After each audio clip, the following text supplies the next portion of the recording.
Non, le livre est là, ce n'est pas à moi d'apprécier, je pense qu'il appartient au lecteur de dire. Quand je parle de Dabakh, la lettre D, Dabakh, c'est quelqu'un qui représente énormément de choses pour moi. Je parle de Jubal Jubanti, je parle donc de Diomaye Moïse Sonko, je parle aussi de la gémellité qu'il existe entre les deux. Mais bon, ce qu'on retrouve au Sénégal, ce n'est pas des chroniqueurs. Hein. Pas des chroniqueurs. Et ce pas des gens qui viennent pour éclairer, mais c'est des gens qui viennent pour performer. Voilà, le chroniqueur, pour moi, franchement, c'est l'expertise, quoi. Et on l'a vu hein, dans beaucoup d'émissions. Quelqu'un, il vient, bon, il est anti-pouvoir, celui-là, il vient, il est pro-pouvoir. Bon, c'est des gens qui viennent performer, quoi. Vous lisez un livre, les gens préfèrent lire la quatrième de couverture. X, c'est la lettre de l'équation. Hein? Alors, je dois dire qu'au début, c'était un exercice d'écriture. Hein. C'est parti d'un constat. Je me suis dit que, bon, tous les jours, en tant que journaliste, nous travaillons sur une actualité, mais qui est fugace, quoi, qui est évanescente, qui disparaît très rapidement. Et peut-être cette actualité, c'est des mots qu'on utilise, en fait. Non? Et je me suis dit donc, il est possible, à partir de ces mots-là, voilà, de donner un peu du sens hein, à ce travail journalistique que nous faisons, mais en changeant un peu de temporalité. Hein. Parce que quand on écrit dans le quotidien, bon, c'est instantané, c'est rapide, ça s'efface très vite. Et je me suis dit non, on peut changer de temporalité en essayant de coucher sur un livre, à partir des mots de tous les jours, voilà, d'essayer de construire quelque chose qui pourrait être beaucoup plus englobant, moins parcellaire que les fragments que nous traitons tous les jours. Bon, je me suis dit oui, bon, pourquoi pas essayer à partir des lettres de l'alphabet, essayer de faire de chaque lettre une porte d'entrée sur l'actualité. Donc c'était un exercice d'écriture et au fur et à mesure, vraiment, j'ai pris du plaisir à le faire. Et je me suis dit, bon, écoute, pourquoi pas, ça pourrait donner vraiment quelque chose de... Peut-être que les gens pourraient apprécier et un peu d'original aussi. C'est comme ça que je me suis lancé. Et bon, maintenant, le livre est là, ce n'est pas à moi d'apprécier. Je pense qu'il appartient au lecteur de dire si le pari a été réussi ou pas. En vérité, tout le temps, parce que si vous parcourez un peu le livre, vous verrez, hein, on a une sorte d'arc-en-ciel, disons, de situations, de faits, de personnages. Et chaque fait qu'on traite, chaque événement, chaque personnage, voilà, avec sa propre réalité, avec ses propres mots, avec le propre ressenti que tu peux avoir. Quand je parle de Dabakh, la lettre D, bon, Dabakh, c'est quelqu'un qui représente énormément de choses pour moi. C'est vraiment une référence sur le plan moral, sur le plan religieux. Je ne dirais pas que j'aspire à être comme lui, je ne peux pas être comme lui, mais en tout cas, c'est quelqu'un qui a tracé une voie sur laquelle j'aimerais voilà, me lancer. Donc voilà, Dabakh, la lettre D, je me suis beaucoup retrouvé dans cela. Mais D, il n'y a pas que Dabakh. Hein. Voilà, D, je dirais digitalisation, par exemple, qui est un mot un peu à la page. Hein. Aujourd'hui, les gens nous parlent beaucoup de digitalisation, de numérisation, etc. Donc de modernité. Mais bon, ça demande des comportements souvent qui interrogent. Est-ce que les Sénégalais, en tant que Sénégalais, est-ce que nous sommes prêts à nous hisser à ce niveau d'exigence qu'impose la digitalisation, qu'impose cette modernité? Parce que la digitalisation, justement, ça demande un peu d'être réglo. Hein? C'est-à-dire les passe-droits, la petite corruption, tout ça, c'est une porte qui se referme sur toutes ces pratiques. Est-ce que les gens sont prêts à faire ces sacrifices? Bon, c'est une question que je pose, par exemple, dans le livre. C'est une bonne lecture, effectivement. Et comme je dis tantôt, le journaliste, quand il écrit, il n'a pas forcément conscience un peu de la profondeur ou bien de l'importance des faits qu'il essaie de mettre en forme. Bon, souvent il le fait parce que c'est le métier qu'il exige, c'est un travail qu'on lui demande. Bon, il le fait parfois vite fait, mais il n'a pas souvent le recul qu'il faut pour apprécier, pour voir un peu comment installer un peu son travail sur un temps plus long. Hein. Donc le fait d'écrire, justement, c'est un acte de mémoire qu'on pose. Et quand on parle du Sénégal, qui dit mémoire, pense un peu aux générations à venir. C'est-à-dire, on dit de nous que nous sommes des historiens du présent. Nous écrivons sur le présent. Mais ce présent-là, il alimente donc demain. Demain, d'autres générations vont lire, vont apprécier et vont peut-être se faire une idée de ce qui se faisait avant eux. C'est en ce sens que donc qu'il est important d'écrire. Écrire, c'est témoigner, c'est laisser des traces. Donc c'est ça. Sur le Sénégal, justement, je reviens sur le Sénégal. Le Sénégal, c'est notre matière. Parce qu'en tant que journaliste, il y a ce qu'on appelle un peu la règle de la proximité. Donc nous travaillons sur des choses qui sont beaucoup plus proches de nous. Et le Sénégal, c'est cette proximité sur laquelle nous travaillons. Quand j'écris sur le Sénégal, j'ai beaucoup plus de chances de toucher le lectorat sénégalais. Donc, c'est donc c'est la matière que je pétris tous les jours pour donner forme un peu voilà, aux gens rédactionnels sur lesquels je travaille. Mais quand on écrit dans un livre, on sort un peu de cette, voilà, de cette vitesse, de cette instantanéité pour s'inscrire sur un temps plus long. Et là, comme je l'ai raconté tantôt, avec un peu de recul, on se rend compte que tous les jours, on traite le Sénégal, mais quasiment sous toutes ses facettes. Hein, sur le plan religieux, sur le plan social, sur le plan politique, sur le plan économique. Tous les jours, on traite ces sujets, mais rapidement, parfois vraiment sans trop s'apesantir. Il peut arriver que, bon, dans des genres rédactionnels comme l'éditorial, comme la chronique, voilà, qui demandent un peu plus de réflexion, bon, qu'on s'investisse voilà, pour donner du sens à ce que nous faisons. Mais dans le livre, l'intérêt du livre, c'est qu'il donne beaucoup plus de liberté à celui qui écrit. Hein? Dans nos journaux, souvent, nous sommes corsetés. Hein? Il y a une ligne éditoriale, on ne peut pas sortir.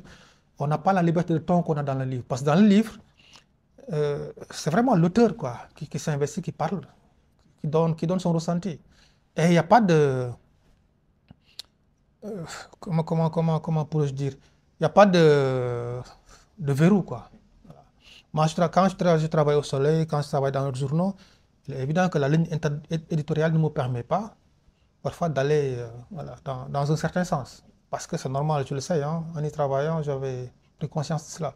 Mais dans le livre, j'ai beaucoup plus de temps, j'ai beaucoup plus de liberté. Et c'est ça peut-être qui différencie un peu le livre de la pratique journalistique de tous les jours. Non, mais c'est exactement les mêmes. Exactement. Peut-être l'avantage du journaliste, c'est que souvent il s'inscrit dans une trajectoire prospective. Hein. Il a du vécu, il a de l'expérience, ce qui lui permet un peu d'anticiper sur certaines situations. Et si vous voyez un peu dans le livre, parlant un peu de ce duo, Diomaye et Sonko, je parle de Jubal Jubanti, je parle donc du duo, Diomaye Moïse Sonko. Et je parle aussi de la gémellité qu'il existe entre les deux. Est-ce qu'à l'épreuve du pouvoir, ça va résister, etc. Bon, c'est comme si aujourd'hui, en lisant le livre, c'est comme si j'avais un peu anticipé sur voilà, sur cette situation. Ce n'est pas du Guissané, hein, mais c'est simplement de l'observation.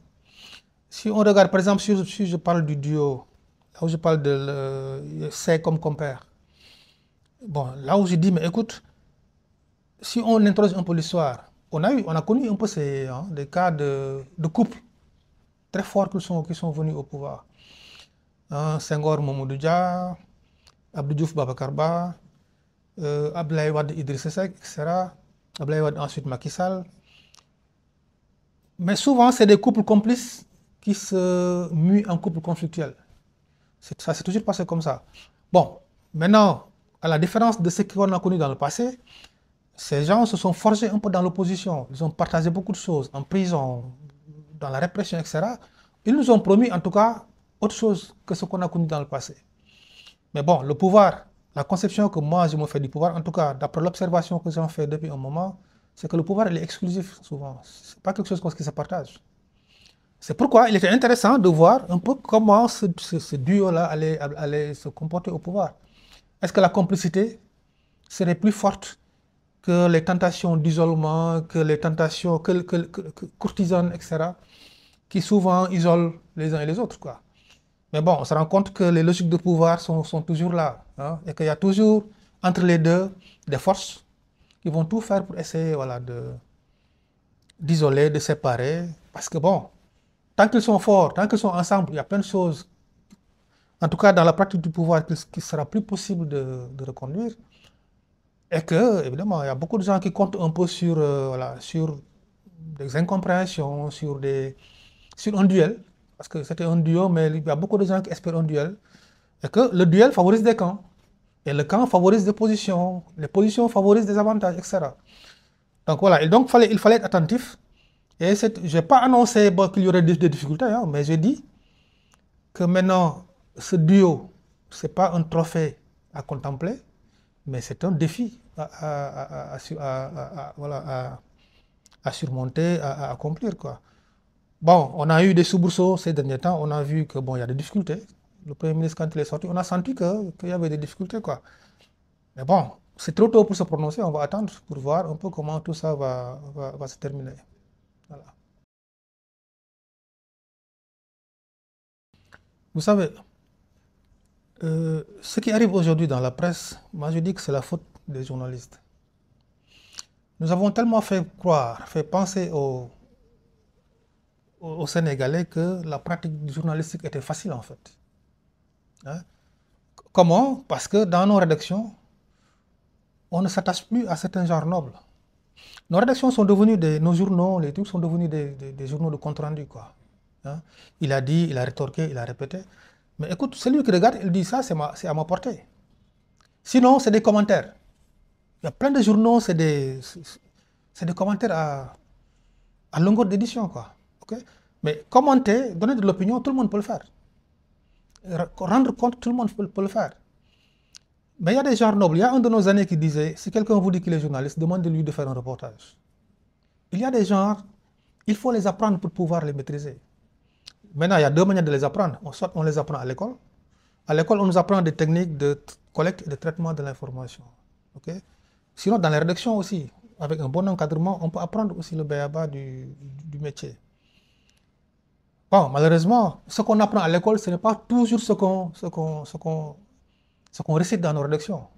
Les gens se laissent aller, c'est la facilité, c'est les raccourcis. Et évidemment, celui qui de loin regarde pense que c'est facile, c'est à sa portée. Ce qui fait qu'à un moment, tous les rebuts du système scolaire, on pensait qu'ils pouvaient faire des phrases, hein, c'était des phraseurs, pouvaient tendre un micro. Voilà. Moi, je pense qu'il appartient aux journalistes déjà de redonner à ce métier ses lettres de noblesse. En quoi faisant? En mettant un peu de la distance entre ce que demande ce métier plutôt, dans la pratique de tous les jours, et ce que quelqu'un qui n'a pas fait le métier peut être capable de faire. C'est pourquoi il est important aussi pour les journalistes d'écrire. Hein? Moi, je dis toujours, c'est le conseil que je donne à mes cadets, quoi. Quand vous travaillez, quand vous écrivez, mettez de la hauteur, mettez de l'épaisseur, de la hauteur dans ce que vous faites. De sorte que celui qui vous lit sente qu'il y a tout un effort, il y a un savoir-faire qu'il y a derrière ce papier qui a été écrit. Mais si vous vous contentez simplement de faire le plus facile, non seulement vous ne faites pas de nom, vous pouvez faire 30 ans, bon, personne ne va se souvenir de vous, mais ensuite, n'importe qui va penser qu'il peut faire comme vous. Bon, maintenant, il y a des mesures qui ont été prises, hein, d'abord par la corporation, parce qu'avec le nouveau code de la presse, je pense qu'il y a des mesures qui ont été prises. Hein. Aujourd'hui, pour être journaliste, avant, on nous disait que pour être journaliste, il fallait simplement tirer l'essentiel de ses revenus de la pratique donc, journalistique. Bon, aujourd'hui, avec le nouveau code de la presse, il faut être diplômé d'une école de journalisme reconnue, ou bien avoir fait au moins 3 ans dans une rédaction et passer devant, avoir déjà une licence, au moins une licence, faire 2 ans, je pense, dans une rédaction et passer devant une commission de validation des compétences. Bon, je pense qu'il y a des efforts qui ont été faits. Bon, maintenant, vous savez, le journalisme, c'est un espace de liberté. Hein? Si vous allez en France, dans beaucoup de journaux, les journalistes ne font pas forcément des gens qui sont sortis des grandes écoles de journalisme, mais c'est de grands intellectuels qui ont un bagage intellectuel assez important, qui ont appris sur le tas, dans les rédactions, au contact de professionnels, et qui sont révélés après, plus tard, être d'excellents journalistes. Donc, pour dire que, pour être journaliste, il faut être outillé intellectuellement, ça c'est important, mais il y a des techniques, on n'en est pas avec, on les apprend. Les techniques de collecte et de traitement de l'information, on les apprend soit à l'école ou dans les rédactions, mais on ne naît pas avec, ce n'est pas quelque chose d'inné. Donc, il faut que les gens fassent l'effort d'apprendre. Bon, maintenant, il y a quelque chose qui vient d'être fait par les autorités, bon, c'est bon ou c'est pas bon, je pense que c'est à toute la corporation d'apprécier. Vous savez, à l'origine, le chroniqueur, c'est pas n'importe qui, le chroniqueur. Le chroniqueur, si les journalistes, parce qu'il n'est pas forcément journaliste, le chroniqueur. Ça aussi, c'est une confusion que les gens font. Il peut être journaliste, mais quelqu'un qui a blanchi sous le harnais, qui a eu beaucoup d'années d'expérience, qui dans le domaine où il est chroniqueur, a assez de bagages pour pouvoir faire une chronique sur ça. Un journaliste qui suit la politique depuis 20 ans, depuis 15 ans, peut valablement être un chroniqueur politique. Mais souvent, c'est un spécialiste d'un domaine de compétences précis qui est chroniqueur. C'est-à-dire un spécialiste en droit, un spécialiste en santé, par exemple un médecin, il peut faire une chronique sur des questions de santé. Un général d'armée peut faire des chroniques sur des questions liées à l'armée, voilà, à la défense, etc. Donc, c'est des gens qui ont des compétences avérées dans un domaine précis qui sont chroniqueurs. Et souvent, on va les chercher pour leurs compétences, pour qu'ils viennent éclairer le lecteur à partir de l'acquis intellectuel qu'ils ont. Ben, malheureusement, au Sénégal, ça ne se passe pas comme ça. Souvent, c'est des gens qui non seulement n'ont pas l'expertise qu'il faut dans le domaine où ils sont attendus, c'est des gens touche à tout. On ne peut pas être spécialiste dans tout, c'est pas possible. C'est impossible. On est spécialiste dans un domaine précis. On est spécialiste en économie, en politique, en culture, en santé, en géopolitique, etc. On est spécialiste dans un domaine précis. Mais bon, ce qu'on retrouve au Sénégal, ce n'est pas des chroniqueurs. Hein. C'est pas des chroniqueurs. Et ce pas des gens qui viennent pour éclairer, mais c'est des gens qui viennent pour performer. Ils se préparent pour aller dans les plateaux pour impressionner. Et souvent, ça donne un peu voilà, les dérives que l'on connaît. Voilà, le chroniqueur, pour moi, franchement, c'est l'expertise, quoi. Pour être un bon chroniqueur, il faut être un bon expert dans un domaine précis. Et c'est pas malheureusement ce qu'on retrouve. Et souvent, les télés, ils font exprès. Hein, quand ils vont chercher des gens, c'est pour des raisons précises. Ils vont chercher quelqu'un pour des raisons. Ça, le gars, il vient pour remplir un rôle dans l'émission. On l'a vu hein, dans beaucoup d'émissions. Quelqu'un, il vient, bon, il est anti-pouvoir. Celui-là, il vient, il est pro-pouvoir. Bon, c'est des gens qui viennent performer, quoi. Et malheureusement, en le faisant, ils dévoient un peu la pratique.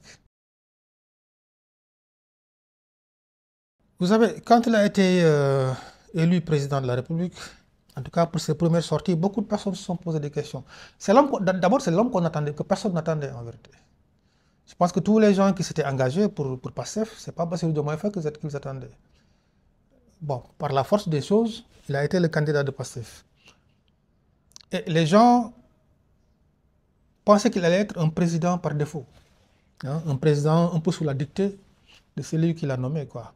Mais on se rend compte que c'est quelqu'un qui a appris très, très rapidement. Très vite, il a endossé vraiment le costume présidentiel. Et moi, ce qui m'a un peu frappé vraiment en observant un peu les actes qu'il pose, c'est quelqu'un qui ne suit pas un peu la clameur populaire. Hein. C'est quelqu'un qui veut vraiment, qui a choisi de rester un homme d'État et de donner vraiment un corps à cette notion qu'on appelle république. C'est un républicain, c'est quelqu'un qui ne veut pas suivre un peu la clameur populaire de PASTEF, parce que PASTEF, il faut le dire, c'est une grande clameur, notamment sur les réseaux sociaux. C'est des gens qui veulent te dicter ce que tu as à faire. Hein? Ils poussent souvent même le Premier ministre, voyez-vous, dans l'affaire Samba Ndiaye, ils poussent le Premier ministre à se dédire très vite. Et Bassirou Diomaye Faye veut rester, heureusement pour la République, un peu ce recours. Hein? C'est lui qui ne cède pas forcément à la clameur, qui veut rester un repère fixe, hein, voilà, autour duquel s'enroule un peu la République. Et je pense que c'est quelqu'un qui très, très rapidement a porté le costume présidentiel. Bon, maintenant, là où moi j'attends Bassirou Diomaye Faye, c'est dans sa capacité un peu à résister à la pression, notamment à la pression de PASTEF. PASTEF, ils sont dans une logique je ne dirais pas de règlement de compte. En tout cas, ils sont très pressés. Hein, ils sont très pressés que les choses se passent suivant les édits hein, de la personne morale de PASTEF qui est Ousmane Sonko. Or, une république, ce n'est pas le règlement de compte. C'est des principes, c'est des normes. Hein. Donc, je pense que mieux vaut privilégier les principes et les normes que la vindicte populaire. Quoi. Mais jusqu'à quand sera-t-il capable de résister? Moi, je pense que ça va être la grande question. Quoi. Bon, maintenant, on va observer, c'est un peu tôt, il n'est là que depuis 15 mois. Bon, on va voir dans 3 ans, dans 4 ans, ce que ça va donner. Mais en tout cas, il donne l'impression d'avoir vraiment la tête sur les épaules. Non, c'est vrai que au Sénégal, on n'encourage pas les gens à écrire. hein, parce que évidemment, il y a un problème de lecture qui se pose. Les gens ne lisent plus. Aujourd'hui, les gens, ils sont dans les résumés, quoi, dans les formats TikTok. Voilà, des trucs de 30 secondes, d'une minute. Les gens n'ont plus le temps de suivre un truc, voilà, des trucs longs. Vous lisez un livre, les gens préfèrent lire la quatrième de couverture, peut-être pour se faire une idée de ce qu'il y a dans le livre. Or, la quatrième de couverture ne donne pas la quintessence du livre. Peut-être ça donne une idée, voilà, large du livre, quoi. Mais bon, moi je pense que malgré tout, les gens doivent écrire. On n'écrit pas pour le moment présent, on écrit pour la postérité, hein. J'ai écrit mon premier livre en 2008, c'était une biographie de Mbaye Jacques. Bon, depuis, j'ai eu tellement d'idées d'écriture, mais je me disais, de toute façon, au Sénégal, vous écrivez, les gens ne lisent pas, quoi. J'ai fait une biographie sur Idriss Seck que je devais publier déjà en 2012. Bon, malheureusement, j'avais l'impression que c'est un ouvrage qui aurait pu porter du tort au candidat qui était Idriss Seck à l'époque. Donc, je ne l'avais pas publié. Entre-temps, il y a eu le livre de Mortal qui est sorti sur Idriss Seck. Bon, je me suis dit, un livre, ça suffit, quoi, sur Idriss. Hein. Il y a plein d'autres trucs, hein. Par exemple, j'ai un recueil, une compilation des billets, de mes billets, qui est prêt depuis un moment. Mais bon, au Sénégal, on ne t'encourage pas à écrire parce que les gens ne lisent pas, malheureusement. Mais bon, moi je pense qu'il faut écrire. Et j'encourage les gens à écrire. On n'écrit pas pour le moment présent, mais on écrit pour témoigner. On écrit pour la postérité. Bon, peut-être que les générations à venir vont renverser un peu la tendance, hein, et se remettre un peu à la lecture. Et puis voilà, les auteurs ne gagnent pas du tout, hein. Si on écrit pour gagner de l'argent, mieux vaut ne plus écrire, hein. Mais bon, on écrit peut-être pour la crédibilité, pour la notoriété. Mais j'encourage moi les gens à écrire. Vraiment, il y a beaucoup de, surtout dans la presse, il y a des journalistes quand même qui ont fait ce métier-là. Je pense qu'il serait dommage qu'ils qu'ils n'écrivent pas. X, c'est la lettre de l'équation, hein? C'est ça, X, hein? Donc, X, c'est aussi la lettre de l'interrogation. Voilà. Donc, voilà. Et puis, c'est vrai, c'est difficile de trouver une lettre avec X, quoi, qui parle véritablement aux Sénégalais. C'était le cas aussi avec la lettre Z, hein. Après, j'ai trouvé zélote, quoi, voilà, comme mot. Mais bon, X, je préfère qu'elle reste, voilà, que ça reste la lettre de l'interrogation, la lettre de l'équation. Peut-être que dans le futur, on va parvenir un peu à résoudre l'équation, hein. Voilà. Mais je pense que c'est pas la seule lettre, hein, qui n'est pas. Il y a des lettres, il y a beaucoup de lettres peut-être qui ne sont pas dans cet abécédaire. Et le but, c'était pas voilà, d'avoir toutes les lettres de l'alphabet, quoi. C'était pas ça le but. Et souvent, vous voyez, il y a des lettres qui reviennent plus que d'autres, quoi, dans le truc. Donc, tout dépend de la matière sur laquelle on travaille, cette matière qui est l'actualité, quoi. Bon, inquiet, je dirais pas, mais je constate qu'il y a de profonds bouleversements dans dans notre vivre ensemble, je dirais. De profonds vivre. Le Sénégal, en tout cas tel que nous le connaissions avant, c'était une société du lien, hein, le lien social, hein, la solidarité, l'entraide, le partage. C'était ça le Sénégal. Maintenant, c'est devenu une société du bien, de l'avoir, hein. Maintenant, la personne est jugée en fonction de son compte en banque, hein. Dans nos familles, vous verrez que les solidarités traditionnelles ont laissé la place quasiment à de l'exclusion, à une exclusion sociale. C'est lui qui est le plus généreux, c'est lui qui distribue le plus. Voilà, c'est celui qui est porté au. Voilà. Alors que l'autre, ou bien les autres, qui n'ont pas eu la chance de recevoir la visite de Dame la Chance, bon, sont marginalisés, ils sont enjambés sans être vus, quoi. Donc, il y a une forme d'humiliation qui est extraordinaire, hein, aujourd'hui dans la société sénégalaise. Et si vous prenez les jeunes, c'est cela. On n'écoute pas souvent les jeunes. Vous prenez un jeune qui vit dans sa famille, bon, qui a étudié, qui a tous les diplômes, ce qu'il faut, mais qui a du mal à s'insérer sur le plan économique. Autour de lui, peut-être il y a parmi ses compagnons d'autres qui ont plus de chance, qui ont réussi dans la vie. Et vous voyez un peu le regard que la société porte sur ce malheureux qui n'a pas eu la chance de réussir, quoi. C'est un regard très violent. Et ça commence parfois dans la société. Parfois, c'est la maman qui lui dit, mais écoute, toi, tu es un vaurien. Pourtant, regarde ton ami. Il a construit une maison pour sa maman. Il a acheté un véhicule pour son papa. Et toi, je suis obligé tous les jours de te donner de quoi acheter du café. Mais cette forme de violence-là, c'est ce qui pousse les jeunes à se jeter dans la mer. Mais il faut que les gens se posent des questions, quoi. Comment un jeune doué de raison peut prendre les lochos là pour aller dans une mer tout en sachant qu'il y a la mort peut-être qui lui attend voilà, au bout de ce voyage. C'est cette violence sociale qui fait que aujourd'hui, bon, les gens préfèrent parfois mourir plutôt que de subir un peu ces humiliations. Et moi, je pense que l'un des défis majeurs de ce nouveau pouvoir, justement, c'est de redonner un peu de la confiance, de l'espoir à ces jeunes-là. Mais on les attend encore sur ce plan. J'espère qu'ils vont trouver, je ne dirais pas la solution, parce que ça va être difficile sur un mandat, sur 2 mandats, de trouver une solution globale pour ces jeunes. Mais en tout cas, il faut faire renaître l'espoir. Et ces jeunes, aujourd'hui, il faut les écouter et les comprendre. Il faut aller voler vraiment au secours de ces jeunes-là. Parce que ce qu'ils vivent est très, très violent. Notre société maintenant, ce n'est plus la société qu'on connaît avant, hein. Maintenant, c'est pourquoi d'ailleurs, la vie maintenant est devenue un spectacle continu, quoi. Les gens, ils jouent des rôles à la vie.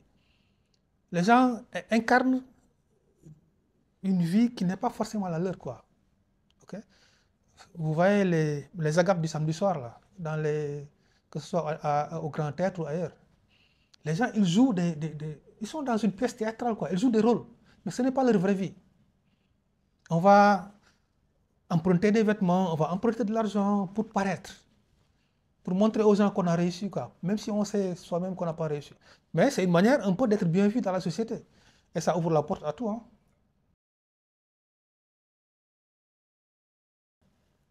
En tout cas, on dit que la politique, c'est pour les âmes mortes, hein. La politique, c'est vraiment pas le domaine de la morale, quoi. Il faut être vraiment bien carapacé pour survivre en politique. Les faibles sont toujours écrasés, quoi. Malheureusement, moi j'aurais rêvé, c'est pourquoi beaucoup de mes amis me qualifient de naïf, quoi. Pour moi, la politique devait mettre la morale au centre, quoi. Les valeurs, l'éthique. Mais c'est le contraire, hein. Si vous regardez les gens qui nous dirigent, ça ne date pas de maintenant. Ce ne sont pas les meilleurs Sénégalais qui nous dirigent. Le politicien, en général, c'est le menteur, c'est le voleur, c'est la perception en tout cas que les gens ont des politiciens. Le menteur, le voleur, celui qui est capable de tous les coups bas pour percer. Or, nous sommes dans une société quand même qui a enfanté. C'est Hamadou Bamba, c'est El Hadj Malick, etc. C'est El Hadj Omar. C'est une société qui a des valeurs sur le plan moral. Mais comment se fait-il qu'aujourd'hui, bon, les gens qui nous dirigent, c'est les gens qui te disent Ma waxoon waxeet, par exemple. On s'engage sur des promesses, une fois au pouvoir, bon, on dit écoute, c'était des paroles, c'était des promesses politiques qui n'engagent que ceux qui y croient. Moi, j'ai la naïveté de croire qu'on doit renverser un peu la tendance et remettre un politique et la morale au centre de la politique. Que les promesses commencent à engager voilà, ceux qui les prennent. Bon, sinon, ça va être tout ça, hein, des règlements de compte, voilà. On est amis aujourd'hui dans l'opposition, mais demain, une fois que j'accède au pouvoir, voilà, je coupe des têtes, quoi. Donc voilà, Barthélémy Diaz, c'est peut-être ça son malheur, hein. Il a été avec Pastef au moment, il a été très proche de Ousmane Sonko à un moment, mais à un moment, il s'est posé la question de la candidature de son mentor qui était Khalifa Sall. Et je pense qu'en politique, l'ambition n'est pas un délit. Tu vois. Mais bon, dès qu'ils ont fait naître un peu, en tout cas, dès qu'ils ont déclaré cette ambition, les problèmes ont commencé. Maintenant, le but, c'est pas de dire celui qui a tort ou qui a raison, mais en tout cas, c'est souvent l'ambition politique qui sépare un peu les amis en politique. Voilà. Bon, maintenant, aujourd'hui, il subit, hein. Il subit ce que ses anciens compagnons avaient subi dans le passé. Bon, on verra ce que ça va donner demain. Mais en changeant simplement de perspective. Moi, je pense qu'on ne peut pas continuer à vivre comme dans l'Afrique, voilà, de grand-mère, quoi, au bord des fleuves lointains, voilà, comme disait le poète. Moi, je pense qu'il est temps d'être à la page. On ne peut pas vivre comme vivaient nos arrière-grands-parents. La femme sénégalaise, aujourd'hui, ce n'est plus la femme, voilà, ce n'est plus ma grand-mère ou mon arrière-grand-mère. Aujourd'hui, la femme est devenue un acteur indispensable, incontournable, je dirais même dans la société. Regardez dans nos maisons, dans nos familles. Mais les plus brillantes, c'est les filles, non? Regardez les concours, que ce soit le grand, etc., tous les grands prix, c'est les filles qui raflent ça. C'est les meilleurs. Dans les lycées d'excellence, c'est les filles qui sont là-bas. Mais pourquoi devrait-on toujours les marginaliser? Au nom de quoi? Au nom de la religion? Mais la religion n'a jamais dit qu'il faut marginaliser les femmes, au contraire. Il faut les intégrer. Un pays ne peut pas se développer en prenant plus de la moitié de sa population en la marginalisant, c'est pas possible. Moi, je pense qu'il faut que les gens fassent évoluer un peu leur logiciel.